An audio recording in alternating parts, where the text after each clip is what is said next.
Japan एक ऐसा देश जो टेक्नोलॉजी में सबसे आगे है और दुनिया का इकलौता देश जिसने परमाणु हमले का दर्द झेला है। तो सवाल ये उठता है कि उसके पास खुद के परमाणु हथियार क्यों नहीं हैं? चलिए आज इसी दिलचस्प गुत्थी को सुलझाते हैं। सच में ये एक ऐसा सवाल है जो बहुतों को चौंकाता है ना?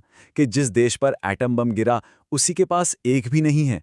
तो आज हम इसी सवाल की तह तक जाएंगे और इसके पीछे के कारणों को समझेंगे। तो देखिए ये कॉन्ट्रास्ट कितना जबरदस्त है। एक तरफ जापान के पास वो सारी एडवांस टेक्नोलॉजी और रिसोर्सेज हैं जो चाहिए, और दूसरी तरफ नतीजा है जीरो न्यूक्लियर वेपन्स, मतलब वो पूरी तरह से परमाणु अप्रसार के साथ खड़ा है। लेकिन रुकिए, बात सिर्फ इतनी ही नहीं है। मामला और भी ज्यादा पेचीदा हो जाता है जब हम जापान के प्लूटोनियम के भंडार पर नजर डालते हैं। तब यह रहस्य और भी गहराने लगता है। अब देखिए, चीन का एक दावा है और वो ये कि जापान के पास 44 टन से भी ज्यादा प्लूटोनियम है। अगर ये सच है तो एक बात तो साफ हो जाती है, जापान के पास हथियार बनाने के लिए सामान की कोई कमी नहीं है।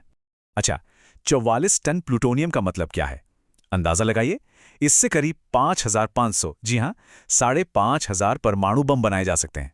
ये आंकड़ा सच में दिमाग घुमा देने वाला है। तो फिर इस गुत्थी को सुलझाना कहां से शुरू किया जाए? इसका जवाब हमें मिलेगा इतिहास के पन्नों में, उन जख्मों में जो आज तक भरे नहीं हैं। हिरोशिमा और नागासाकी, ये सिर्फ दो शहरों के नाम नहीं हैं। ये वो खौफनाक यादें हैं जो जापान के लोगों के जहन में आज भी ताज़ा हैं।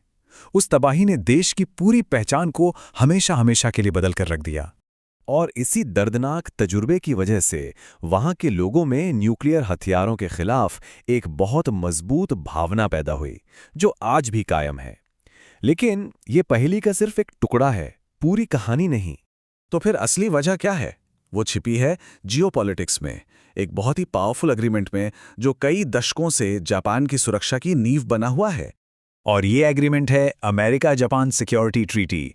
इस संधि के तहत अमेरिका जापान को एक न्यूक्लियर अम्ब्रेला देता है, और यही वो चाबी है जो इस पूरी पहेली को खोलती है। तो ये डील है क्या? बहुत सीधी सी बात है। पहला, जापान वादा करता है कि वो कभी भी न्यूक्लियर हथियार नहीं बनाएगा और ना ही रखेगा। दूसरा, इसके बदले में अमेरिका किसी भी हमले से जापान की सुरक्षा की पूरी गारंटी लेता है। लेकिन अगर जापान ने अपना वादा तोड़ा तो तीसरा पॉइंट आता है, इसके अंजाम बहुत गंभीर होंगे। अंजाम क्या होंगे? सोचिए, जापान पर बहुत कड़े आर्थिक प्रतिबंध लग जाएंगे, भारी भरकम जुर्माना देना पड़ेगा, और सबसे बड़ी बात, अमेरिका की दी हुई सिक्योरिटी गारंटी खत्म हो जाएगी। और ये एक ऐसी कीमत है जो जापान कभी नहीं चुकाना चाहेगा। तो कुल मिलाके हम ये देखते हैं कि जापान की जो न्यूक्लियर पॉलिसी है वो एक बहुत ही नाजुक बैलेंस पर टिकी हुई है। ये एक लगातार चलने वाली खींचतान है दो शक्तिशाली ताकतों के बीच। अब इस केबल को देखिए। एक तरफ है वो वजहें जो जापान को परमाणु हथियार बनाने से रोकती हैं, जैसे कि वहां की जनता की राय, अमेरिका की सिक्योरिटी गारंटी और कड़े प्रतिबंधों का डर।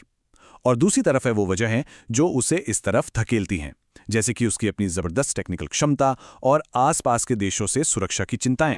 तो आखिर में ये सब हमें एक बहुत बड़े सवाल पर लाके छोड़ देता है। आज की इस अनिश्चित दुनिया में जहां हालात तेजी से बदल रहे हैं, क्या दशकों पुराना ये वादा जापान की सुरक्षा की गारंटी देने के लिए काफी है? इसका जवाब तो भविष्य ही बताएगा।